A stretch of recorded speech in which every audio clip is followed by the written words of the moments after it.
Bismillahirrahmanirrahim. Afdhalul ibadah Suratul Qiyam indal marid niku. Bismillahirrahmanirrahim. Qala Rasulullah sallallahu alaihi wasallam, Rasulullah bersabda, afdhalul ibadah utawi luweh utamane afdhalul iyadah nggih. Bilya nggih. Afdhalul iyadah utawi luweh baguse nyambangi. Iyadah itu besuk menjenguk orang sakit ya. Afdhalul iyadati utawi luweh baguse nyambangi ya. Nyambangi itu menjenguk orang sakit ya. Namanya iyadah. Afdhalul iyadati luweh baguse nyambangi wong loro ya. Etika menjenguk orang sakit ya. Iku apane ajron ganjarane yang lebih banyak pahala ketika menjenguk orang sakit ya. Iku suratul qiyami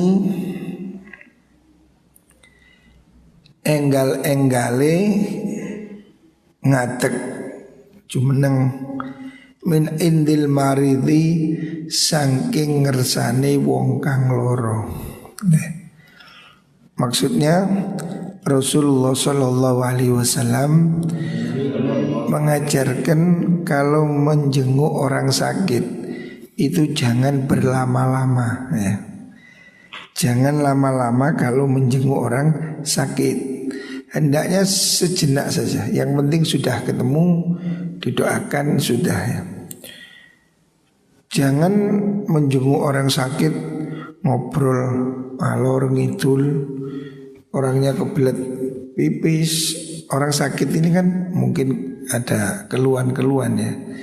Maka tidak boleh penjenguk ini lama-lama. Kecuali kalau penjenguknya ini memang istilahnya boloplek ya, boloplek ini apa?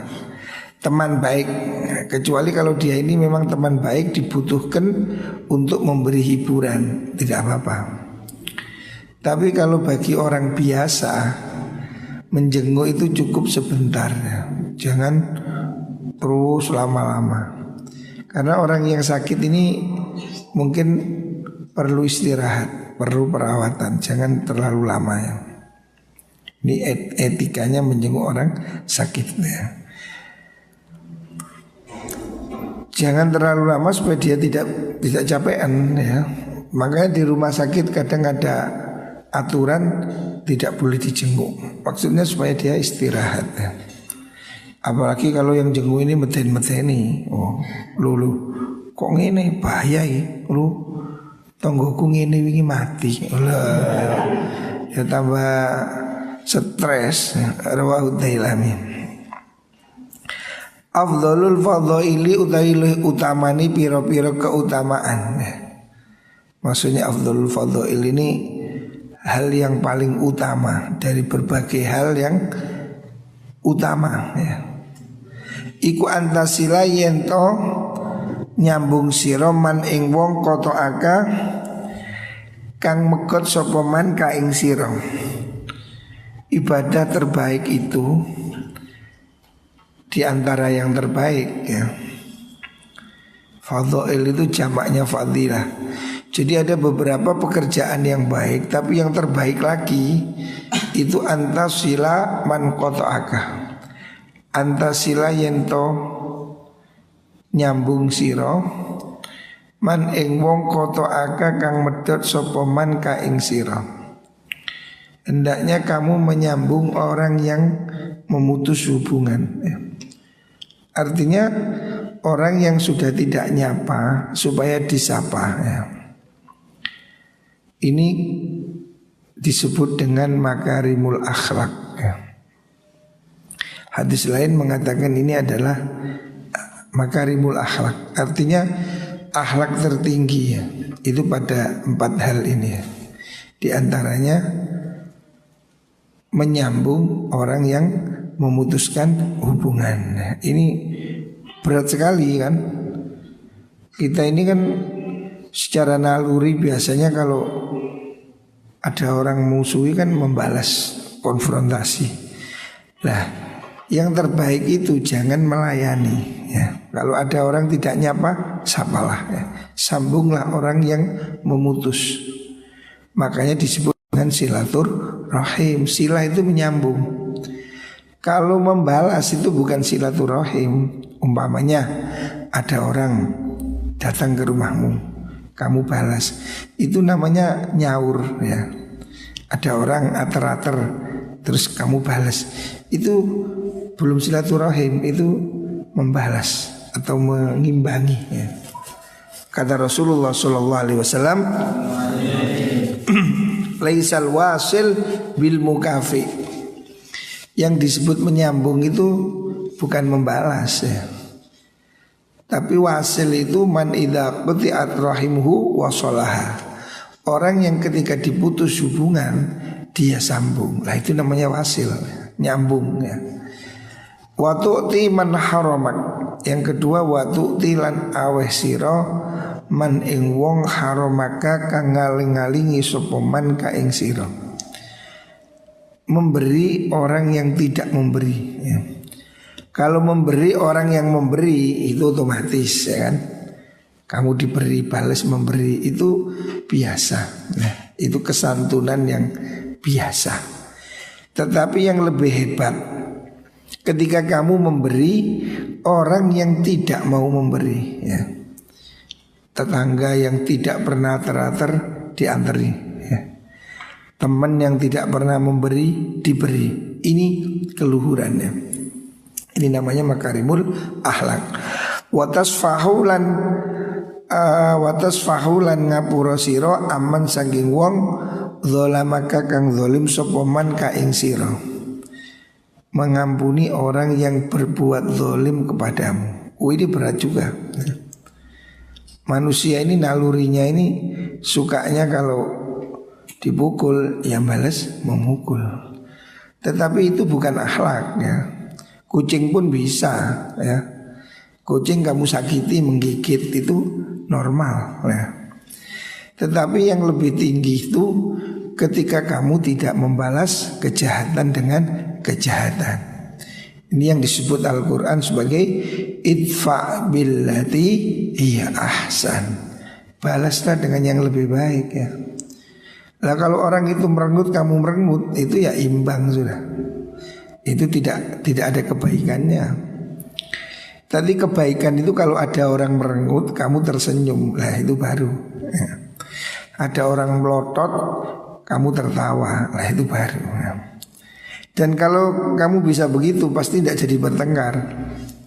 Tapi kalau kamu merengut dia merengut ya sebentar lagi tapu-tapuan. Nah, makanya jangan mengimbangi kejelekan dengan kejelekan. Itu adalah makarimul akhlak. Rawahu Tabrani an Mu'adz.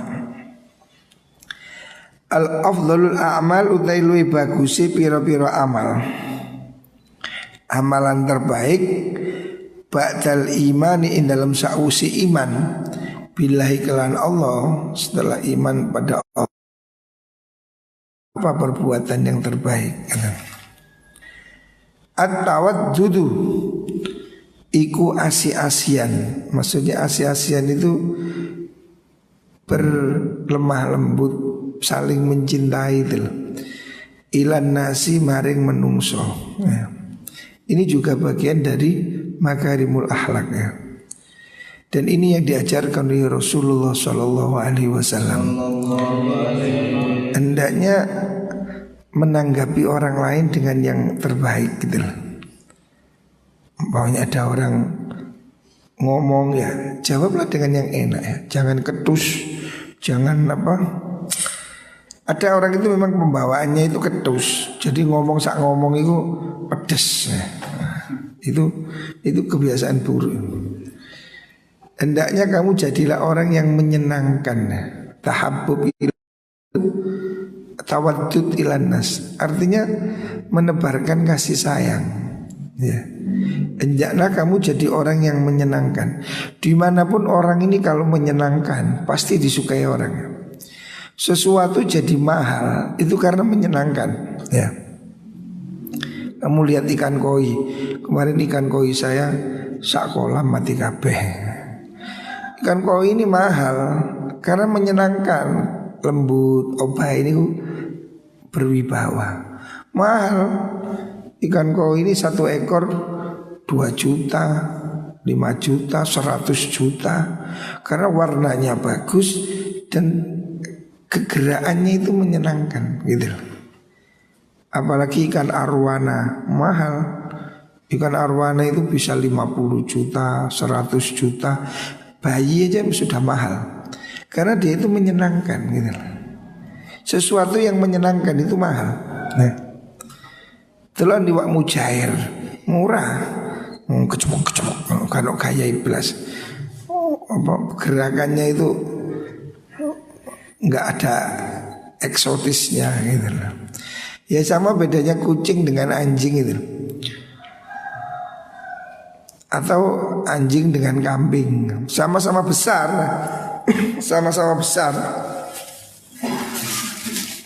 Kambing ini paling mahal 5 juta udah berewok, sudah bandot. Nah, tapi anjing itu bisa 1,5 miliar, 300 juta.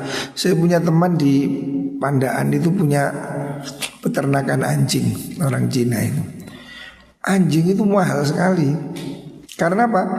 Anjing itu hewan yang menyenangkan, ramah ya. Anjing itu bisa bermain-main, bisa lucu ya. Sama dengan kucing itu. Kucing itu kan bisa mahal.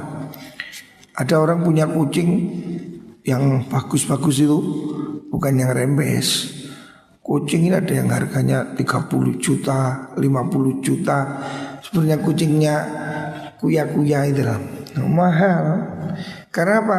Manja, lulut, menyenangkan, mahal. Tapi kucing kampung itu dibuat-buat ya. Misalnya ya suarane cempreng, nyolongan iwak ya, dibuat memang. Tapi kucing-kucing mahal itu nggak mau makan kering, nggak mau. Kucing cantik ya. Orang ini kalau menyenangkan nilainya mahal. Jadi kalau kamu itu sudah tidak menyenangkan, kamu gagal jadi manusia. Murah. Kambing murah karena tidak menyenangkan. Nah, sama-sama hewan. Kambing dengan anjing harganya jauh ya. Atau burung perkutut ini. Burung perkutut ada yang harganya 1 miliar. Padahal kalau digoreng ya gak warak belas. Burung merpati lebih besar. Tapi kalau ini kruk ya selawi wis mateng wis digoreng. Burung perkutut, ada orang di Surabaya punya peternakan burung perkutut. Itu telurnya saja si endokin durung mesti netes laku 2 juta. Endoke perkutut il. Endokmu kalah. Endoknya perkutut yang juara. Jadi perkutut ini ada nasabnya. Yang nasab juara ini telurnya aja jutaan. Piyek durung muni 5 juta. Mahal ya. Karena apa? Ini burung menyenangkan. Suaranya ulem, kalem ya. Burung perkutut itu kan masuk pencilaan nah. Kalem, dung, wah, kalem, mahal ya. Menyenangkan ya.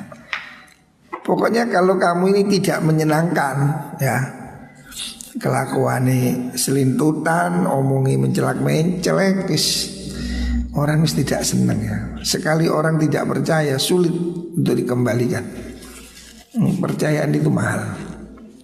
Makanya hendaknya kamu jaga kelakuannya, jaga tingkah. Sekali orang tidak percaya sulit untuk dikembalikan ya. Kepercayaan itu seperti keperawanan. Nah, tidak bisa dikembalikan. Nah.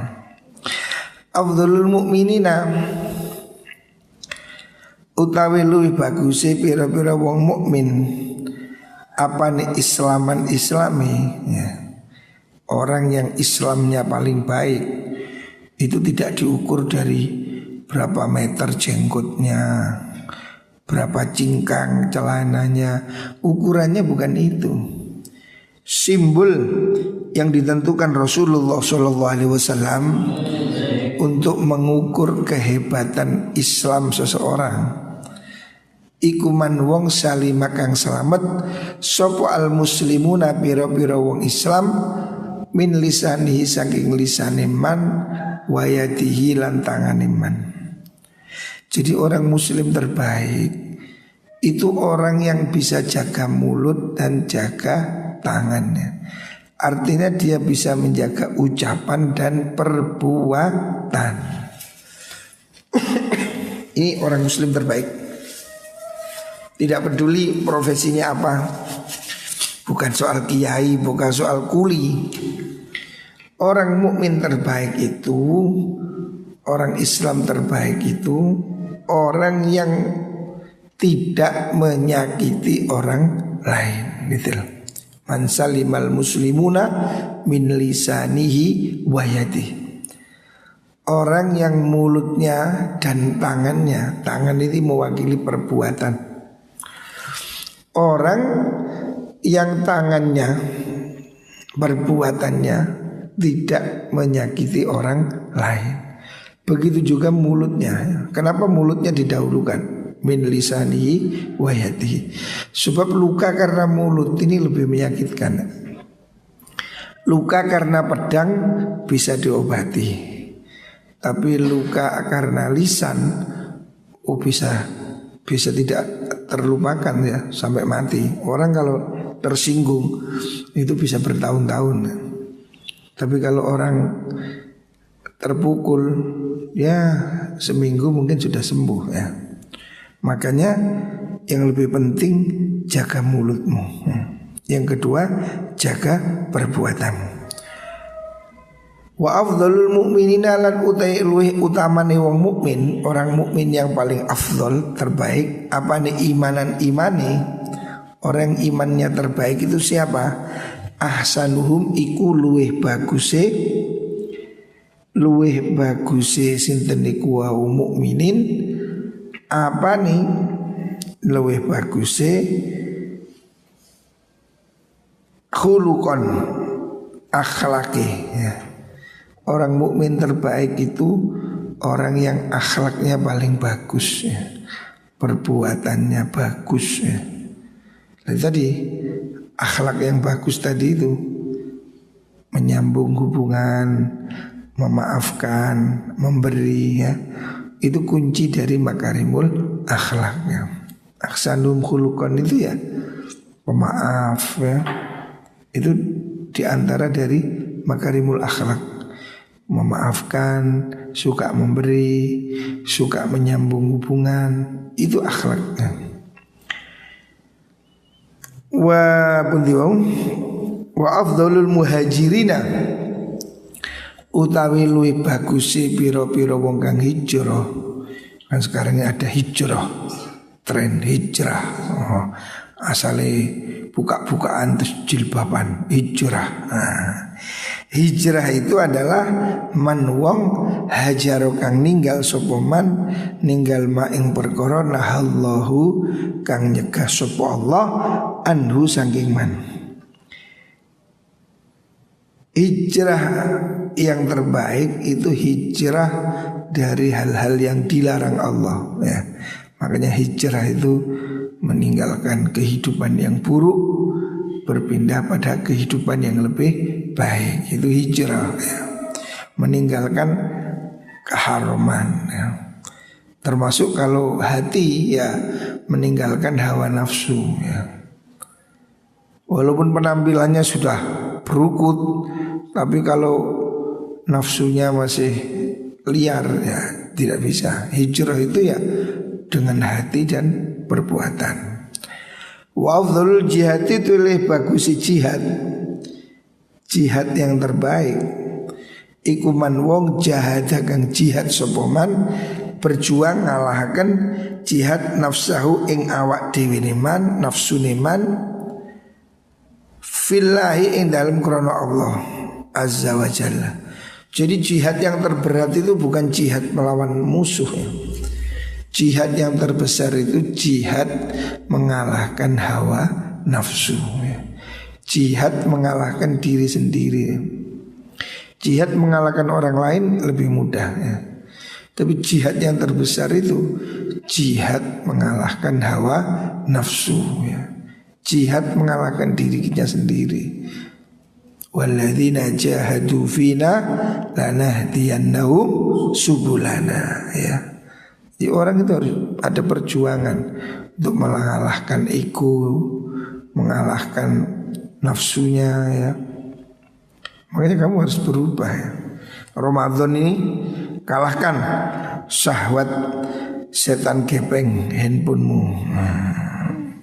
Ini jangan terus-terusan HP membelenggumu. Karena itu akan membahayakan ya. Kenyataan banyak orang itu HP itu tidak malah menyambung tapi memutuskan. Suami istri geger gara-gara sibuk handphone ini. Sing wedok duwe pacar, sing lanang duwe pacar maneh. Ya ini gara-gara handphone nih. Akhirnya sing wedok sibuk meceng, sing lanang ya padha ae. Ini berat ini. Jadi handphone ini bukan menyambung lama-lama, memutuskan, membuat orang ribut nih. Banyak kasus begitu itu. Rumah tangga gegeran gara-gara handphone ini. Makanya handphone ini setan gepeng, berbahaya ini. Rawahul Bukhari an Abi Sa'id. Bundio. Rawah Tabrani an Ibnu Umar. Afdhalun nasi utai luih bagus menungso. Manusia terbaik sekarang. Siapa manusia terbaik itu? Mukminun iku wong mukmin ya. Yujahidu kang berjuang sapa mukmin fi sabilillahi ing dalam ngeluhuraken agamane Allah. Manusia terbaik itu orang yang mau berjuang ya. Berjuang ini bukan hanya perang ya. Berjuang itu lihat binafsihi kalahan awake wong wa malihi lan bondone wong. Jadi dengan harta dan tenaga ya. Malah kalau dalam Al-Quran itu wajahidu bi amwalikum, harta dulu baru wa anfusikum. Orang ini banyak ngomong jihad, berjuang tapi modit. Berjuangnya dengan harta juga ya. Berjuangnya bukan hanya dengan ucapan ya. Berjuangnya dengan tindakan termasuk dengan uang ya. Makanya ini salah satu yang terbaik adalah orang yang berjihad dengan dirinya dan hartanya. Summa mu'minun nuli wong mukmin fi sya'bin ing dalam perengane gunung. Maksudnya sya'bin itu di tempat terpencil. Minas syi'abi saking piro-piro perengan. Jadi orang yang tinggal di lereng-lereng gunung. Maksudnya syi'bin itu adalah beruzlah, itu yang dimaksud. Orang yang tinggal di lereng gunung. Ya bukan harus di gunung ya, di pinggir pantai juga bisa ya. Yang dimaksud dengan fisik bin minas syi'ab itu orang mukmin yang menjauhi keramaian hidup. Terus saat ini ya mondok nih. Orang yang tinggal di pondok menjauhi menjauhi kehidupan ramai. Tetapi sungguh-sungguh mboten awake ke pondok tapi atine ke pasar. Ya bodoh ae. Jadi menyendiri itu bukan hanya tubuhnya tapi hatinya ya. Terus yattaqi kang wedi sapa mukmin Allah ing Allah wa yadaulan tinggal sapa mukmin annasa ing menungso min syarrihi saking olone mengkono mukmin. Jadi ini tentang keutamaan beruzlah. Pada dalam tasawuf itu ada yang disebut dengan uzlah. Uzlah itu menyendiri ya. Menyendiri dari manusia. Ketika ketika takut ada fitnah, itu loh. Bukan lari dari kenyataan, bukan frustasi kemudian menyendiri, bukan. Menyendiri yang dimaksud itu meninggalkan kehidupan yang rusak. Kalau terjadi zaman sudah rusak, maka wal khairu fil uzlati ya sufi. Kebaikan itu dalam uzlah, menyendiri. Ya menyendiri hari ini di pondok ini juga termasuk ya. Di pondok tapi dengan konsekuen. Lagi pondok tulisan handphone aja bodoh aja. Berarti itu kan tidak menyendiri. Menyendiri dalam arti meninggalkan maksiat ya. Uzlah ya. Uzlah itu menyendiri, meninggalkan maksiat, meninggalkan apa? Keburukan-keburukan dalam hidup itu. Kalau memang tidak ada fitnah, artinya dia bisa hidup dengan orang lain, maka lebih baik ya. Ulama berbeda pendapat tentang uzlah ya. Uzlah ini apakah lebih baik kita? Menurut ulama Syafi'iyah, mazhab Syafi'i, menurut mayoritas ulama, lebih baik orang itu berkumpul dengan orang lain ya. Lebih baik dia itu berbaur dengan masyarakat selama dia bisa menyelamatkan dirinya dari fitnah gitu. Jadi mana yang lebih baik, menyendiri atau berbaur dengan masyarakat? Lebih bagus kalau dia berbaur dengan masyarakat tetapi bisa menjaga diri. Itu lebih baik ya. Bahkan kalau bisa mewarnai. Karena kalau sendiri ya itu kan untuk dirinya sendiri. Tapi kalau dia hidup di tengah masyarakat terus ngintir tapi ora kintir, kata orang Jawa itu. Ngintir tapi ora kintir, artinya tidak ikut arus. Di mana masyarakat di situ hedonis, apa dia berusaha tetap di jalan yang baik, mengajak orang menjadi baik. Itu lebih bagus ya. Jadi kalau dia bisa berkumpul tapi dalam keadaan bisa mengendalikan dirinya, itu lebih bagus ya. Memang ada segolongan sufi yang mengatakan lebih baik uzlah. Maksudnya uzlah itu menyendiri. Sebab orang kalau menyendiri ini kan resikonya lebih sedikitnya. Orang sendiri kan tidak nyakiti orang. Minimal kan gak ngerasani wong. Diwian nih ngerasani sopo. Kecuali yang gue handphone masih diwian ya bodoh aja. Statusnya mesu-mesu. Terus bikin tiktok ya mbak ya. Uzlah itu menyendiri, memutuskan hubungan sama sekali dari orang, sehingga dia tidak nyakiti orang, tidak mengganggu orang, dan tidak membuat kerusakan. Itu bagus. Tetapi kalau bisa bertemu dengan kondisi lebih baik, itu juga lebih bagus ya. Artinya dia tetap bercampur manusia, bermasyarakat, tetapi bisa menahan diri. Itu lebih bagus ya. Rawahul Bukhari an Abi Sa'id. Iktarabatis sa'ah. Iktarabat parak opo as-sa'atu kiamat. Kiamat ini sudah dekat ya. Kapan? Yo tidak Jumat nih. Jumat meneh. Tutup yo mau Jumat kapan? Pokoknya Jumat. Nah, memang kiamat itu mesti hari Jumat. Tapi kita tidak tahu. Kemarin sudah heboh tanggal 15 Ramadan katanya mau kiamat. Ya belum, saya sih nggak percaya. Karena apa? Kiamat kan ada tanda-tandanya. Ada Dajjal. Dajjalnya belum keluar ya. Kan ada episode sebelumnya. Maka kemarin sudah ada yang heboh persiapan kiamat. Tanggal 15 Ramadan hari Jumat. Saya bilang sudah sering kok Ramadan hari Jumat itu, nggak kiamat kok. Ya masalahnya kan belum waktunya. Dan yang mengetahui hanya Gusti Allah gitu loh. Tapi sudah dekat, iya sudah dekat. Iktarabat parak opo as-sa'atu kiamat ya. Wala yasdadulan ora tambah-tambah sapa annasu menungso alat dunya ing atas dunya illa khirson angin lubuh. Lubuh itu rakus gitu loh. Zaman semakin akhir, kiamat sudah dekat. Orang ini semakin rakus ya, semakin pelit ya.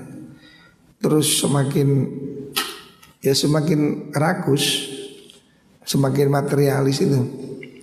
Wala yastaduna lan ora tambah-tambah sapa nas, ora tambah-tambah minallahi sangi Allah, dari rahmat Allah, illa dan angin ing atuh. Manusia semakin jauh dari rahmat Allah. Karena apa? Manusia semakin materialis ya. Semakin pelit, semakin egois. Ini penyakit zaman akhir ya. Penyakit zaman akhir ini manusia akan seperti itu. Maka dia akan semakin jauh dari rahmat Allah ya. Ya penyakitnya itu tadi, rakus. Rakus itu mengumpulkan antara sifat pelit dan itu tamak itu ya. Maka dia jadi itu. Orang ini kan semakin berlomba-lomba ya. Kepingin ngumpulkan sebanyak-banyaknya, memberi nggak mau ya. Makanya kita harus melatih diri untuk memberi ya. Aqallu ma putih Iqra'ul Qur'an itu Rawahul Hakim an Ibnu Mas'ud. Iqra'ul Qur'an, Iqra'u maca sira kabeh Al-Qur'ana ing Qur'an. Nah, bacalah Qur'an. Wabtaghu lan nyuwuna sira kabeh bihi kelawan Qur'an. Nyupriya bihi kelawan Qur'an wajhallahi ing ridhone Allah. Bacalah Qur'an dan hendaknya tujuannya yang benar ya. Baca Quran ini tujuannya mengharap ridho Allah, bukan untuk lomba-lomba. Tujuannya harus benar, mencari ridho Allah. Min qabli ayat dia sadurunge ento tumeka sapa qaumun qaum yuqimunahu kang padha njejekaken sapa kaum ing mengkono Quran ya. Iqamatal qidhi kaya oleh njejekaken ing jemparing. Qidhi itu anak panah itu. Ada orang yang nanti zaman akhir kata Rasulullah SAW itu orang baca Quran itu cepet-cepetan seperti orang masang panah itu. Busur panah untuk cepat, cepet-cepetan. Ada dua tafsiran tentang ini. Maksudnya ada cepet-cepetan itu bacaannya, atau cepet-cepetan dalam arti dia itu mengharapkan upah dunia ya, untuk hal-hal dunia, untuk tujuan duniawi maksudnya. Cepet-cepetannya itu di situ. Ya ta'ajjaluna podo gigih. Gigih itu mencari upah yang cepat, maksudnya gigih itu. Mempercepat mempercepat dalam arti mempercepat imbalannya di dunia, tidak untuk akhirat gitu lah. Ya ta'ajjaluna ing Quran. Wala yata'ajjaluna yang bawah ini pakai hamzah. Wala yata'ajjaluna lan ora ngakhiraken, maksudnya orang ngarepaken akhirat. Ai la yuriduna al-ajilah, tidak mengharapkan dengan Quran sesuatu yang bersifat akhrawi, akhirat. Jadi kalau ajil itu sesuatu yang cepat, instan di dunia ya. Banyak orang yang baca Quran untuk tujuan kenikmatan sesaat maksudnya. Banyak orang baca Quran supaya terkenal, supaya jadi juara, supaya jadi apa, untuk motivasi duniawi ya. Maksudnya motivasi cepat di dunia, bukan motivasi yang lambat. Maksudnya motivasi lambat sesuatu yang akan terjadi di akhirat nah. Jadi yang dimaksud Rasulullah SAW akan banyak orang di zaman akhir itu seperti pemanah. Artinya dia amrih cepet deh. Cepet dalam arti bukan bacaannya, cepet supaya segera dapat sesuatu ya. Membuat Quran sebagai komoditi. Hari ini kan banyak gitu, menjadi komoditi yang dijual sehingga dia tidak dapat apa di akhirat gitu. Rawahu Abu Dawud an Jabir. Iqra'u maca sira kabeh ala mautakum ing atase wong mati sira kabeh. Maksudnya mautakum ini orang yang hampir mati. Mautakum ini orang yang akan mati. Maksudnya orang yang man syarafahul maut, orang yang akan meninggal ya. Tapi ada dua pendapat juga ya. Yang pertama memang yang masyhur, orang kalau mau meninggal itu supaya dibacakan surat Yasin. Sebab Yasin ini ayat yang mengandung beberapa makna tentang kebangkitan kubur, tentang kiamat, tentang kejadian hari akhir dan semua tauhid ya. Sehingga orang membaca Yasin ini akan membuat dia itu mempersiapkan diri kalau paham ya untuk kehidupan ukhrawi ya. Makanya hendaknya orang yang mau mati, orang yang sudah, bukan supaya cepat mati, jangan salah paham. Ada orang sakit dibacakan Yasin biar cepat mati, bukan begitu ya. Dibacakan surat Yasin itu bukan supaya cepat mati ya. Maksudnya itu dibacakan Yasin itu supaya dia itu mendapatkan rahmat Allah dengan bacaan Yasin, atau dia mendapatkan iktibar dari makna yang ada dalam surat Yasin ya. Hendaknya dibacakan surat Yasin. Ada satu riwayat, ada orang itu mau meninggal itu kan dikerubung setan, rebutan iman. Setan memprovokasi supaya tidak beriman atau menggoda imannya. Nah dengan dibacakan Yasin ini akan menjadi benteng supaya dia itu selamat gitu loh. Jadi tujuannya itu ada beberapa segi ya, supaya dia mati dalam keadaan husnul khatimah. Makanya kalau ada orang mau mati, bacakan surat Yasin. Tapi ada ulama yang mengatakan ya dibacakan orang yang sudah mati juga. Karena mautakum ini kan, mauta ini jamaknya mayit, orang mati ya. Artinya bukan hanya orang yang akan mati gitu loh. Memang ada yang mengatakan mautaku orang yang akan mati, kalau sudah mati nggak dengar. Iya, orang mati, tetapi dia tetap dapat manfaat ya. Orang mati dibacakan Al-Quran itu tetap dapat manfaatnya ya. Jadi kita mempercayai itu, orang mati dibacakan Fatihah, kita percaya ya, doa-doa itu akan sampai gitu loh. Jadi Yasin ini ya bacakan untuk orang yang mau meninggal ataupun orang yang sudah meninggal ya. Karena zahirnya ayat atau zahirnya hadis Iqra'u ala mautakum itu kan bacakan pada orang-orang mati ya.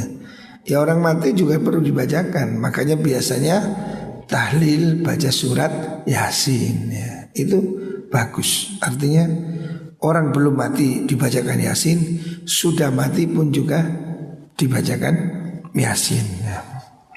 Itu bagus saja. Rawahu Ahmad, hadis riwayat Imam Ahmad. Aqallu ma yujadu fi akhir zaman dirhamun halalun. Aqallu ma utawi luwih titike perkara, sesuatu yang paling langka ya. Yujadu kang den temu apa ma fi akhir zaman, in dalam akhir zaman ya. Sesuatu yang paling sulit ditemukan di akhir zaman ya. Ya, saat ini sudah terjadi ini. Apa hari ini yang sulit dicari itu, sulit hari ini didapatkan. Dirhamun ikut dirham, maksudnya uang halalun kang halal ya. Jadi hari ini cari uang halal itu sulit ya. Ya kenapa? Yang haram lebih banyak. Makanya ada orang yang agak menjadi ngawur, sing haram ae angel, apalagi sing halal. Harusnya tidak begitu ya. Ya sesulit apapun pilihlah yang halal gitu loh. Lebih bagus ya orang itu walaupun sedikit tapi yang halal. Jangan mencari yang banyak tapi tidak halal ya. Sehingga orang ini menjadi tidak terhormat ya. Kalau dia asal dapat, maka hidupnya menjadi ngawur. Memang sulit, iya, cari harta halal itu semakin sulit. Tetapi ada ya. Memang tidak mudah, tetapi bukan tidak ada ya. Memang sulit, tapi bukan berarti tidak mungkin gitu loh. Harta halal ini memang sulit, iya, tapi bukan berarti tidak ada. Pasti ada lah ya. Allah kalau memberi jalan.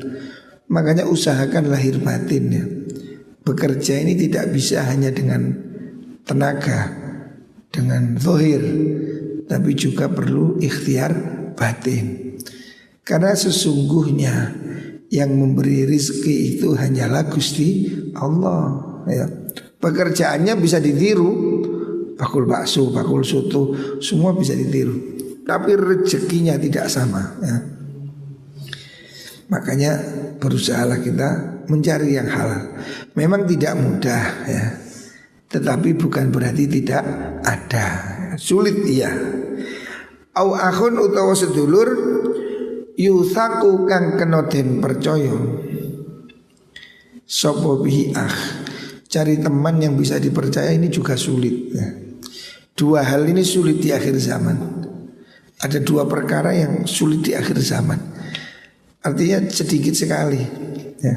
Satu, harta halal ya. Harta halal ini sesuatu yang semakin hari semakin sulit ya. Karena subhat di dunia ini sudah dipenuhi subhat ya.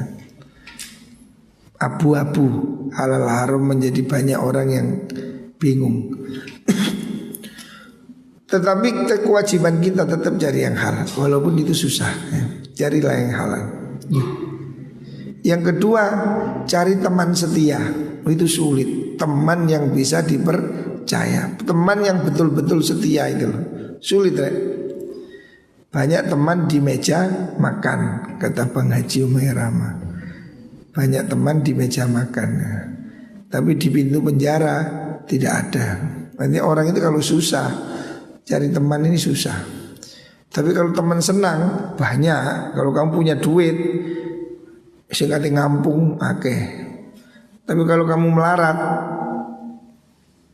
sulit cari teman yang setia ya. Termasuk cari istri yang setia nggak sulit ya. Istri setia nggak repot. Teman setia juga repot. Ini dua hal yang sulit. Tapi bukan berarti terus kamu nggak punya teman ya. Memang kalau kamu cari teman yang sempurna, itu hampir tidak ada. Teman yang tidak pernah bohong, teman yang tidak pernah ini, yang pokoknya yang sempurna itu sulit. Sama dengan cari pasangan hidup yang sempurna, sulit ya. Hampir tidak ada. Kalau kata ibu saya, golek sing sikile papat ya kursi. Artinya yang jeneb. Kan ada 4 kriteria cari istri itu. Ada diniha, wa maliha, wa jamaliha, wa hasabiha. Kalau 4-nya semua ini dapat ya sulit ya. Sikile papat ya kursi jadi. Artinya yang cantik, agamanya baik, kaya raya, nasabnya istimewa. Waduh, yo angel golekane. Mungkin hanya ada di surga.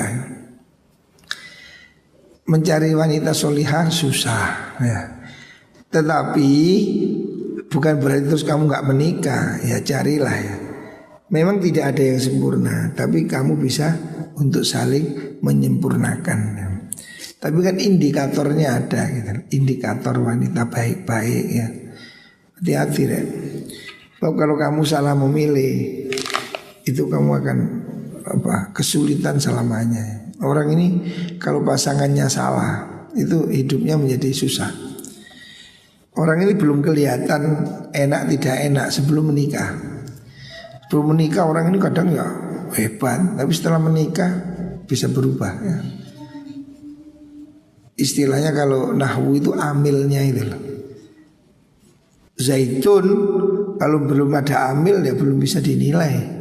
Kalau ada amil rofa, ja'a zaitun, nah, baru rofa. Artinya kalau istrinya ini amil rofa, fasukiyo mongko dadi sugih, ja'a zaitun rofa. Tapi tempat sing nasab roa itu zaitan, ya lumayan lah. Sing rupeti maror tu bizaitin, kak bujuni tempat amil jer anjlok. Sing jazm mate. Maka kamu ini harus bisa milih ya, cari yang amil rofa. Carilah istri yang membawa hidupmu bahagia. Karena kalau kamu salah memilih, kamu akan nyesel. Banyak sudah kasus kehidupan itu menjadi bermula ketika dari menikah. Ketika kamu salah memilih pasangan, ya baik laki-laki atau perempuan sama. Ketika orang itu salah memilih pasangannya, maka ya kehidupan itu tidak seindah yang dibayangkan. Karena orang itu kedamaian itu di rumah. Kalau di rumah tidak ada kedamaian, tidak ada tempat di dunia ini yang menyenangkan, saudara. Jadi rumah ini tempat kita beristirahat dari pertempuran hidupnya. Laki-laki ini bertempur di luar, pulang untuk istirahat. Lalu ke luar bertempur, cuma bertempur mana? Waduh, tewas kamu nanti ya. Di luar sudah hidup keras, di rumah istri galak. Waduh, ya sebuah buana. Akan kamu menjadi lebih cepat tua. Orang ini kalau istrinya galak itu beruban sebelum waktunya. Makanya kamu ada doa minta istri itu, Allahumma inni as'aluka imra'atan tu'inuni ala ibadatik. Ya Allah, berilah saya istri yang mendukung saya beribadah. Itu istri yang menyenangkan, membuat kamu tenang. Wa na'udzubika min imra'atin tusyayyibuni qoblal masib. Jauhkan saya dari perempuan yang membuat saya beruban sebelum waktunya. Nah, iku bojone, saya punya teman ganteng, bojone gua lah. Terus durung wayahe beruban sudah beruban. Ya karena ini herdernya itu galak sekali itu, itu bahaya itu. Makanya ini harus hati-hati ya. Muka-muka semua dapat yang terbaik. Al-Fatihah.